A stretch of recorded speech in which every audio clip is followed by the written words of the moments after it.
여호와여, 내가 주께 피하오니 내가 영원히 수치를 당하게 하지 마소서. 주의 의로 나를 건지시며 나를 풀어주시며 주의 귀를 내게 기울이사 나를 구원하소서.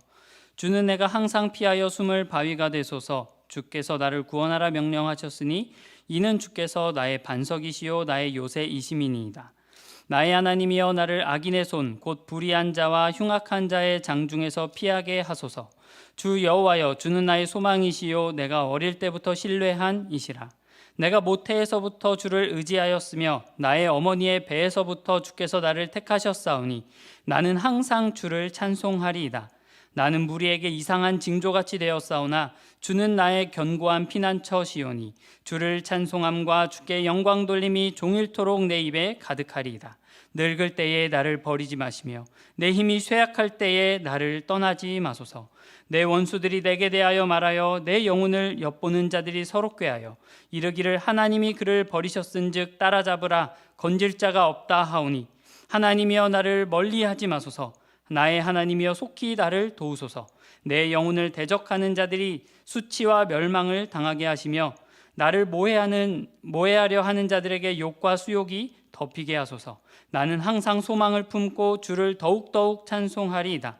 내가 측량할 수 없는 주의 공의와 구원을 내 입으로 종일 전하리이다.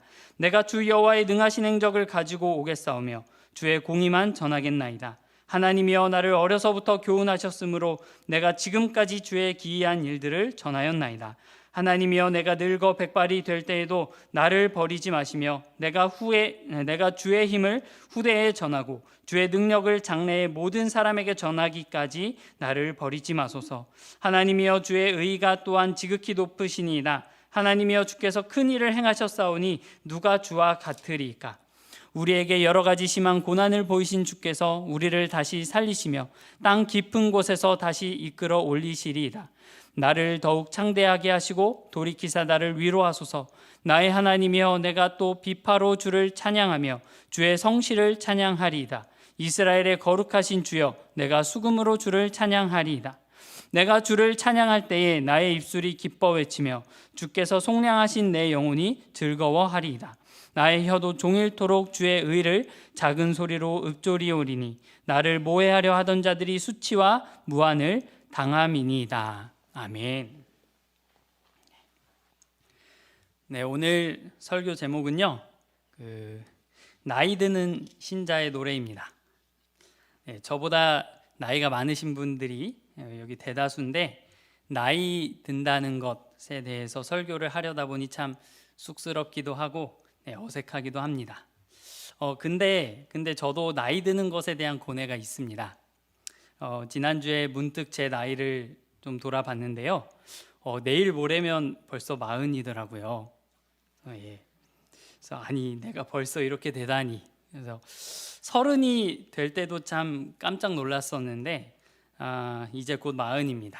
네, 여러분들은 좀 비웃으실 수도 있고 또 귀엽게 보실 수도 있겠지만 그런 것에 대한 고뇌가 저도 있습니다. 그래서 저희 어머니께도 제가 내일 모레면 40이더라고요 하고 말씀드렸더니 저희 어머니께서도 깜짝 놀라시더라고요. 아니, 네가 벌써 그렇게 됐냐라고 놀라셨습니다. 그러면서 하시는 말씀이 세월이 참 정말 날아가는 것 같다라고 말씀하시더라고요. 다 공감하시죠? 나이가 들어간다라고 생각을 하니까 참 복잡한 감정이 생겼는데 기본적으로 드는 느낌은 뭐였냐면 우울감이었습니다. 여러분은 어떠세요? 나이를 먹어간다는 것에 대한 그 걱정, 그 고뇌, 그것이 비록 이렇게 젊은 사람이지만 그래도 이렇게 좀 짓누르는 것이 찾아오더라고요. 그런데 이런 나이를 먹는 것에 대한 걱정은, 그런 고뇌는 세대를 초월해서 갖게 되는 것 같습니다. 심지어 저희 첫째 딸이 6살인데요. 이제 6살이니까 이제 뭐 해야지? 이제 6살이니까 옷을 스스로 입을 수 있어야지? 이제 6살이니까 정리도 더 잘해야지? 라고 하는 스스로에 대한 그런 책임감이 생기나 봐요. 그런 이야기를 할 때 얘도 나이에 대해서, 세월에 대해서 인식을 하고 있구나 라는 그런 생각을 하게 됩니다. 또 제가 얼마 전에 어떤 권사님 댁에 신방을 갔습니다. 거기서도 제가 나이 드는 것에 대해서 좀 얘기를 나눴어요. 권사님 세월이 참 빠른 것 같아요, 그렇죠? 라고 말씀드렸더니 정말 그런 것 같다라고 하시면서 이렇게 나이 들어 보니까 젊을 때 뭐 한다고 그렇게 바둥바둥 살았는지 모르겠다고 그렇게 말씀하시더라고요. 그래서 그러면서 또 하시는 말씀이 지금 이렇게 집 사고 건물 사고 하는 사람들 보면 예전에는 참 부러웠는데 이제는 좀 안쓰러운 마음도 든다라고 말씀하시더라고요. 천국 갈 때 저거 다 짊어지고 가는 거 아닌데 왜 저렇게 모으는데 정신이 팔려 있는지 모르겠다고 그렇게 말씀하시더라고요. 그 시간에 조금 더 의미 있는 일을 해야 되지 않을까, 그 시간에 조금 더 이렇게 하나님 앞에 서는 훈련을 해야 되지 않을까, 그런 말씀하시더라고요. 저는 이렇게 나이 드신 분들의 이야기를 듣는 것이 참 즐겁습니다. 인생을 참 많이 살아본 분들의 지혜죠. 젊은 사람들이 가질 수 없는 그 인생의 경험이 축적된 사람들만 하실 수 있는 그런 말씀들이 있는 것 같아요. 젊은 사람들에게 실수하지 말라고 가르쳐 주시는 교훈들, 지나고 보면 그런 것들이 다 살이 되고 또 뼈가 되는 것 같습니다. 제가 처음 이 화성교회에 왔을 때도요, 그 은퇴를 앞두신 장로님 한 분이 반갑다고 이렇게 악수해 주시면서 하신 말씀이 기도를 많이 하세요. 기도를 정말 많이 해야 돼요 라고 하셨는데, 그 말씀이 정말 깊이 있게, 그 의미 있게 다가왔습니다. 하나님을 묵묵하게 오래 섬겨오신 분의 그 깊이가 느껴졌기 때문이죠. 그래서 저도 이제 피곤해서 또 기도 생활을 소홀하게 될 때가 있는데, 그럴 때마다 그분의 말씀이 좀 떠오릅니다. 여러분, 나이 들어간다는 건 뭘까요?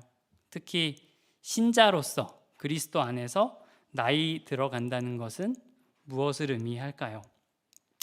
시편 71편은 나이가 든 인생의 황혼기에 접어든 신자의 노래입니다. 저자는 알려져 있지 않지만 아마도 다윗이 아닌가 싶습니다.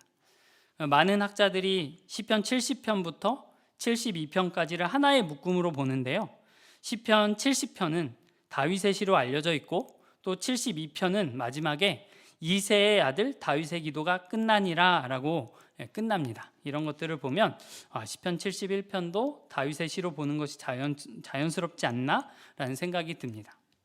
네, 여러분도 아시다시피 다윗은 어려서부터 하나님을 신뢰한 사람입니다. 하나님을 의지해서 골리앗도 무너뜨렸고, 사울을 비롯한 여러 위험으로부터 건짐도 받았습니다. 하나님을 의지해서 나라들과 싸워서 전쟁에서 승리하기도 했고요. 정말 열심히 살았고, 열심히 살았을 뿐만 아니라 하나님을 의지하여 살아왔습니다. 그런데 그렇게 젊은 날 하나님 의지해서 열심히 살았으면, 그리고 하나님 신뢰하고 의지하는 신앙으로 살아왔으면 노년에는 조금 편하면 좋겠는데, 노년에도 그렇게 편하지는 않았나 봅니다.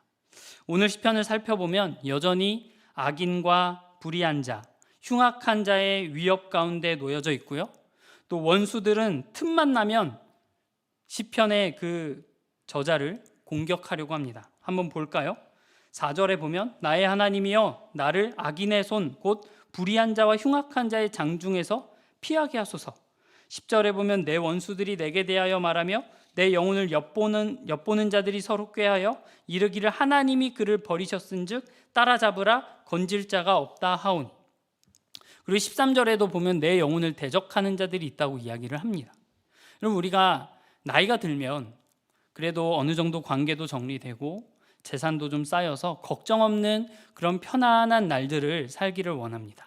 하지만 오늘 시편을 보면 알 수 있듯이 나이가 들어도 여전히 관계에 어려움이 있고요, 나를 싫어하는 원수가 존재하고요, 걱정거리가 끊이지 않습니다. 아무리 신앙생활을 잘 해왔더라도 그렇습니다. 하나님 마음에 합한 자 다윗도 그랬으면 말 다 한 거죠. 뿐만 아니라 시인은 이제 나이가 들어서 힘이 쇠약해졌습니다. 젊을 때처럼 대적을 피해서 힘써서 도망치지도 못합니다. 금방 따라잡히고 말 거예요. 그래서 원수들은 하나님이 그를 버리셨은즉 따라잡으러 가자, 건질 자가 없다라고 이야기를 합니다. 그리고 시인은 7절에 보면 자기가 무리들에게 이상한 징조처럼 되었다라고 이야기를 합니다. 성경에서 징조라는 말을 쓸 때는 어떤 상징적인 행동이나 상태를 말하는데, 하나님께서 사람들에게 주시는 어떤 메시지를 표현하는 것을 말합니다.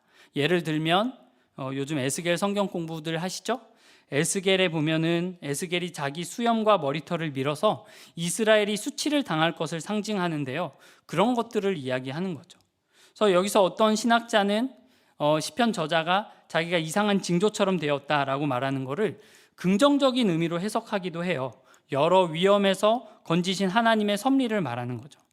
이렇게 많은 대적과 위험이 있었는데도 하나님이 그를 건지셨구나, 정말 하나님 살아계시는구나 라는 것을 생각하게끔 그렇게 이상한 징조가 된 것이다 라고 해석하기도 합니다. 그러나 보다 더 많은 학자들이 이 이상한 징조처럼 된 것을 부정적으로 해석합니다. 왜냐하면 원수들이 볼 때 그는 하나님이 버리신 것처럼, 하나님께 그가 버림받은 것처럼 보이기 때문이죠. 20절에도 보면 시인이 고백하기를 우리에게 여러 가지 심한 고난을 보이신 주라고 고백을 하고 있는데요. 아마 이런 고백들을 보면 이상한 징조가 된 것이 부정적인 의미로 쓴 것이겠구나라는 생각을 하게끔 합니다. 나이가 들면 육체적으로 힘이 쇠약해지고 병이 듭니다.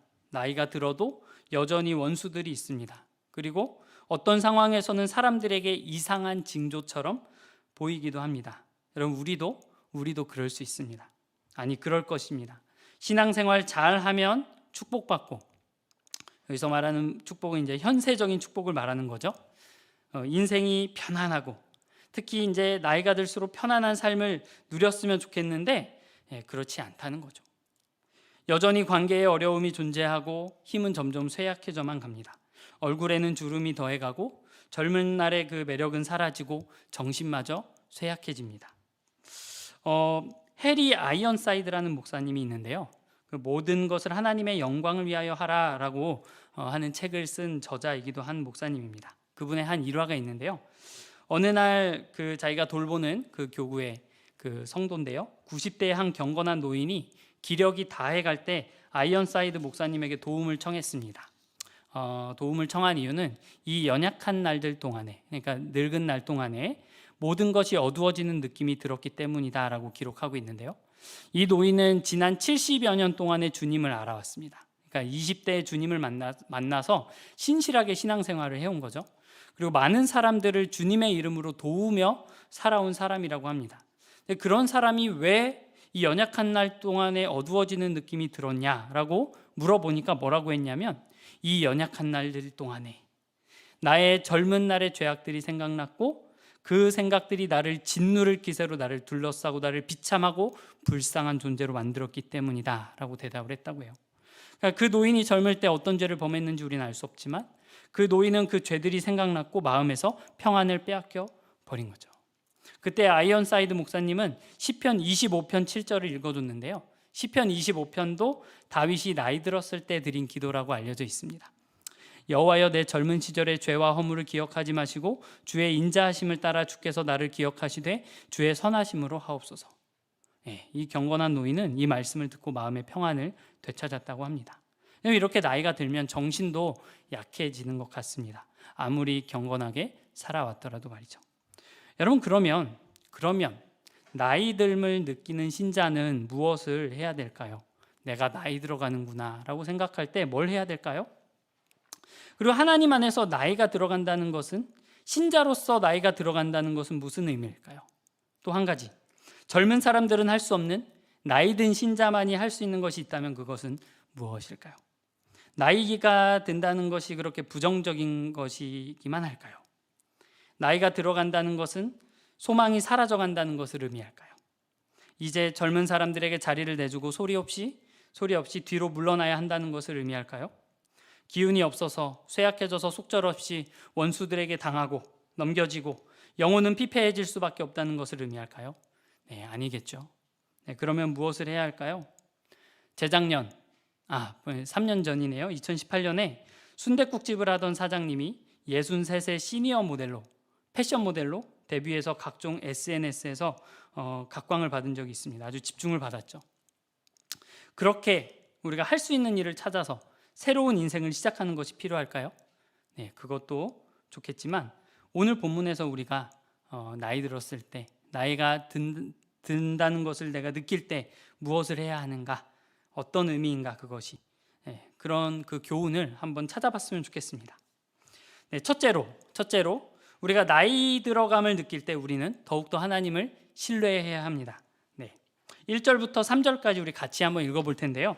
나이 든 신자의 입장에서 한번 읽어보면 좋겠습니다. 다 같이 한번 읽어보겠습니다. 시작.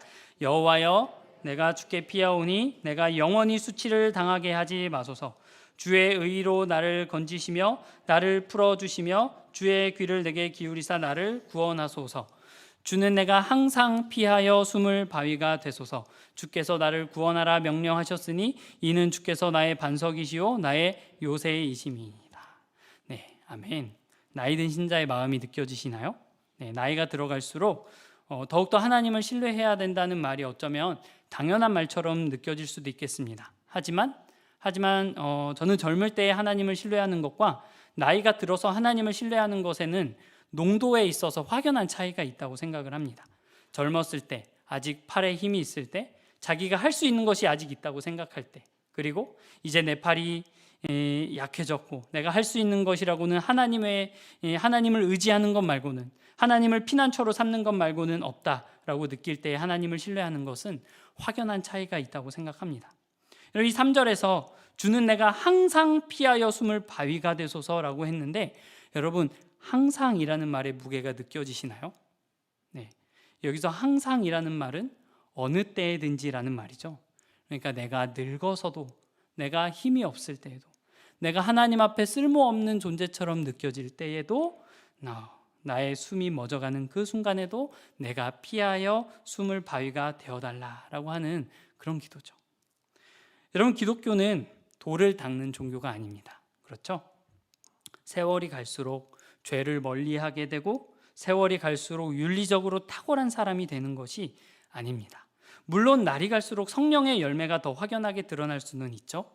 하지만 그것은 돌을 닦은 것에 대한 결과가 아니라 하나님을 전보다 더욱더 의지하게 된 것에 대한 결과입니다. 그렇습니다. 신자는 나이가 들수록 더 착해지거나 선을 행할 능력을 갖추는 것이 아니라 나이가 들수록 나의 비참함과 죄인됨을 알고 사람에게는 하나님 외에 소망이 없다는 것을 더욱 절실히 알아가는 것이죠. 그런 점에서 성화란 무엇일까요? 성화란 예전에는 죄를 지은 후에 한참 후에 그리스도께 나아가는 법을 알았다면 더욱 성숙해진 신자는 전보다 더 빨리 그리스도께 나아가는 법을 알게 된 사람입니다.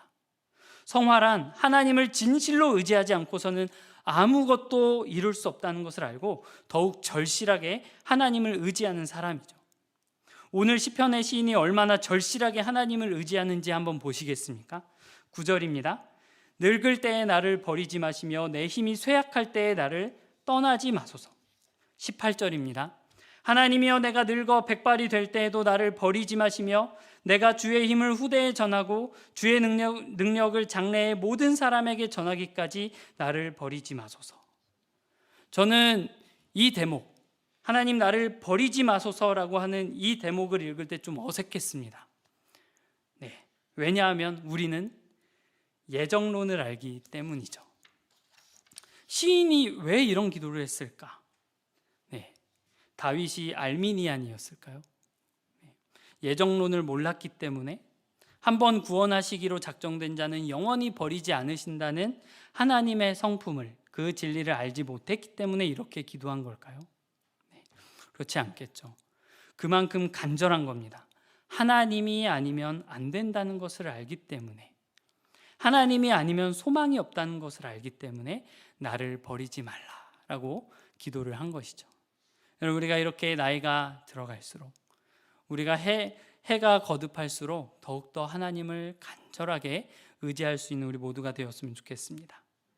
둘째로는 나이가 들어갈 때 우리가 무엇을 해야 하는가? 네, 그것은 과거에 주께서 나를 붙드셨던 날들, 내가 주님을 해왔던 날들을 기억하는 겁니다.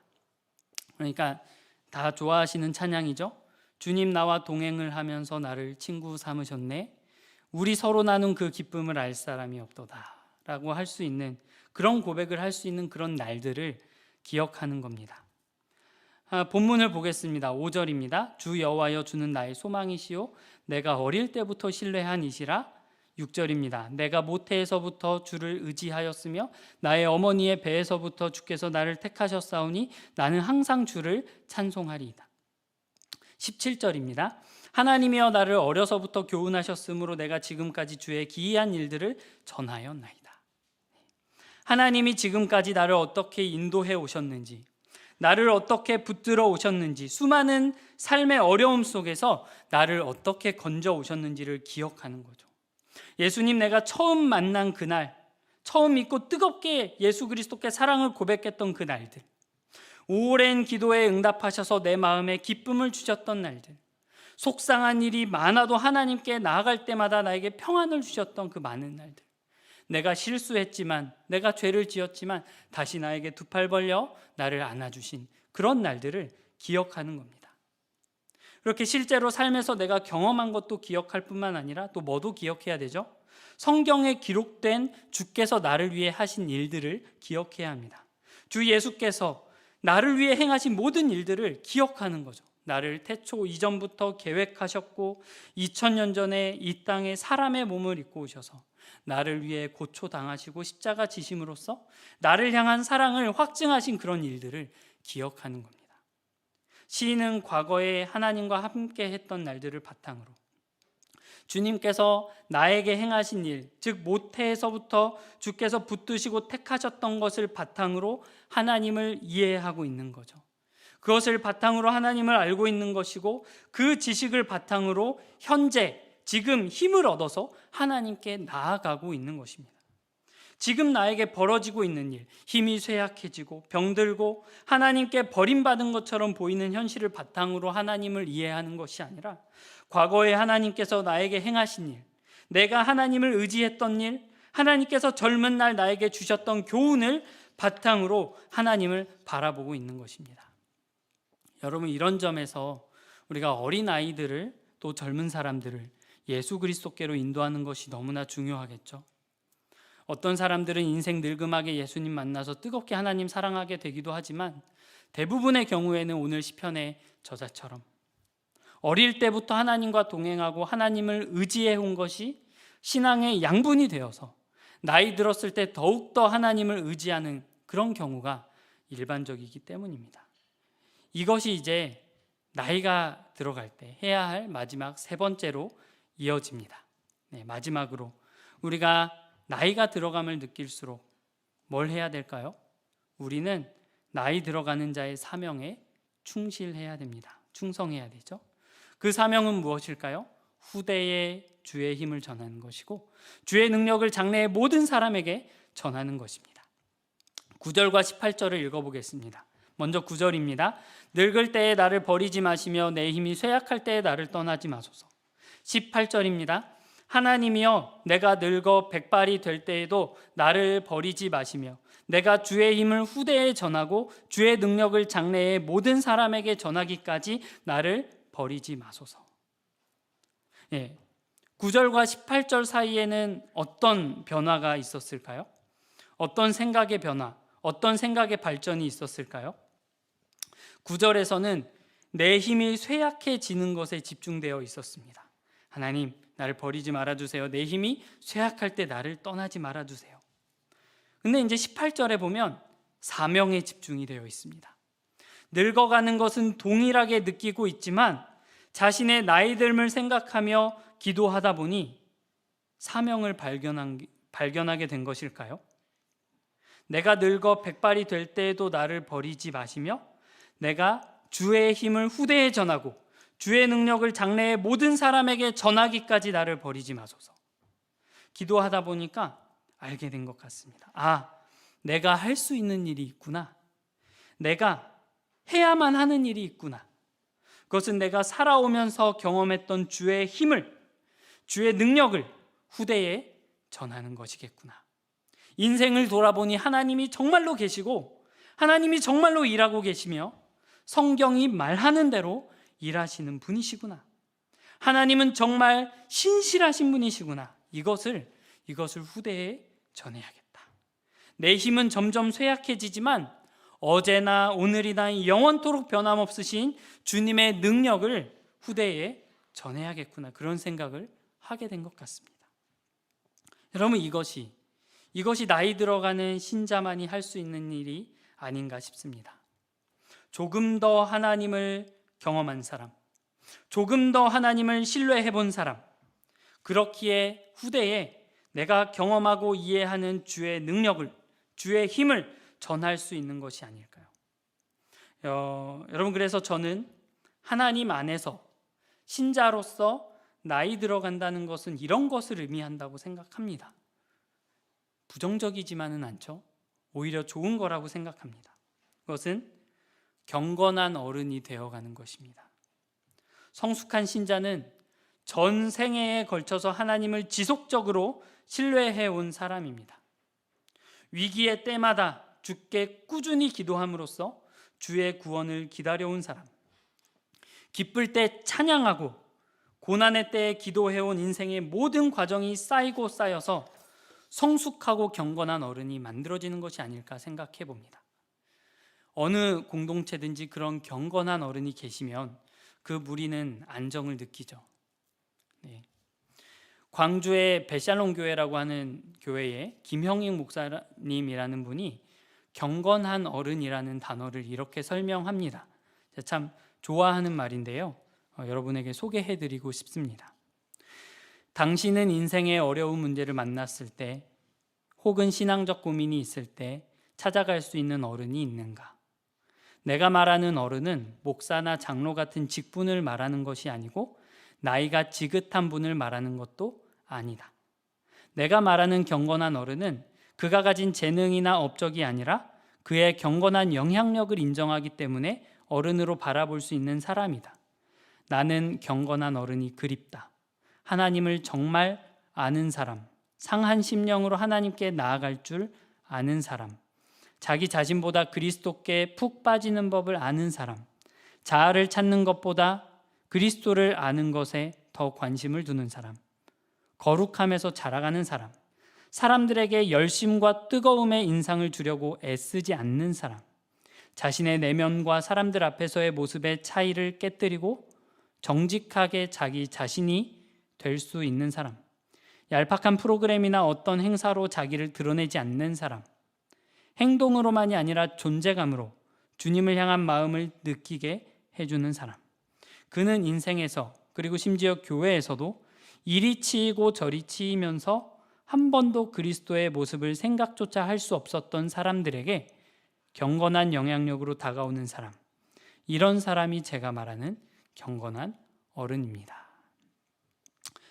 여러분에게는 경건한 어른이 있으신가요? 네. 아니면 경건한 어른이 되어가고 계시나요? 네, 우리가 나이 들어갈수록 이것을 소망해 갔으면 좋겠습니다. 나이가 들수록 공동체에 경건한 영향력을 끼칠 수 있는 사람이 되기를, 팔에 힘이 빠져서 노약해져서 몸 쓰는 일은 하지 못하지만 하나님을 의지하는 법을 알고 하나님의 살아계심을 삶과 인격으로 증거하는 그런 사람이 되기를 함께 꿈꿔갔으면 좋겠습니다. 그런데 여러분, 이 사명은요, 소위 이 세상에서 성공한 사람만이 할 수 있는 것이 아닙니다.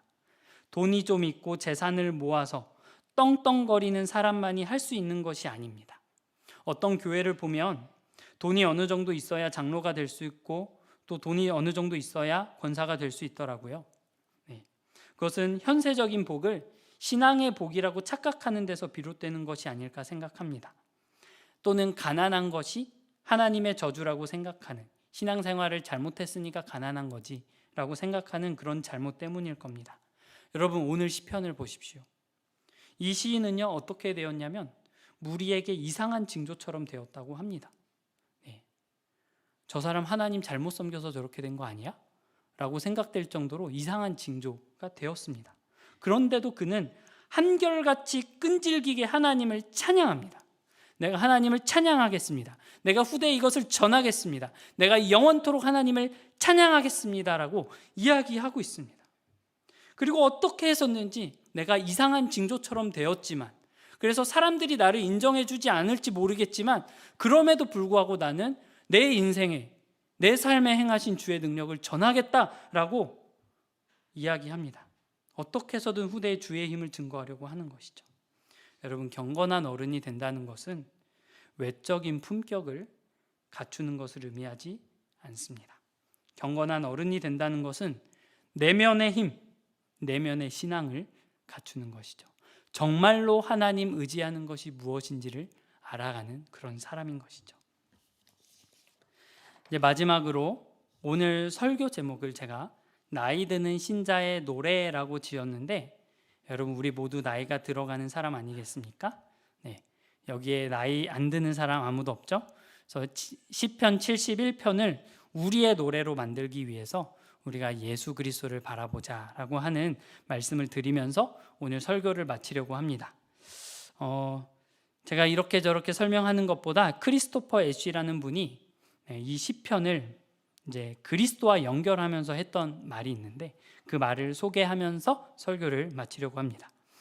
이 이름 모를 옛 언약 신자의 목소리를 통해 우리는 자기 백성을 이끌어 과거를 돌아보며 찬양하게 하는 더 위대한 신자의 목소리를 듣는다. 예수님이죠. 이 청년은 요절했으나 젊었는데도 늙어감이 무엇인지 알았고, 자신 앞에 무엇이 놓여 있든 간에 심한 고난이 숱하게 닥치고 심지어 땅 깊은 곳에 내려가더라도 마리아의 뱃속에서부터 자신에게 성실하셨던 아버지 하나님이 끝까지 자신의 피난처가 되시리라고 확신했다. 우리도 우리의 늙어감을 생각하면서 아버지의 성실하심을, 하나님 아버지의 성실하심을 선포할 때 예수님의 노래가 우리의 노래가 된다. 이렇게 썼습니다.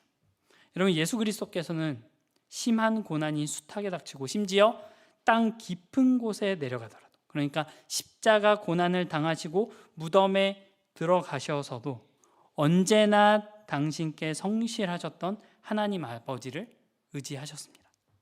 십자가상에서 죽어가는 그 순간에도, 팔에 힘이 빠지고 의식이 흐려지는 그 순간에도 예수 그리스도께서는 하나님을 신뢰하셨죠. 마지막 순간에 우리 예수님께서는 내 영혼을 아버지의 손에 맡기나이다 라고 기도하셨습니다. 여러분, 우리도 우리의 힘이 빠져가는 것을 느낄 때, 우리가 노쇠하여지고 병들어 심약해질 때에 예수님을 따라서 이 시편 71편을, 이 노래를 우리의 노래로 만들어서 고백할 수 있으면 참 좋겠습니다.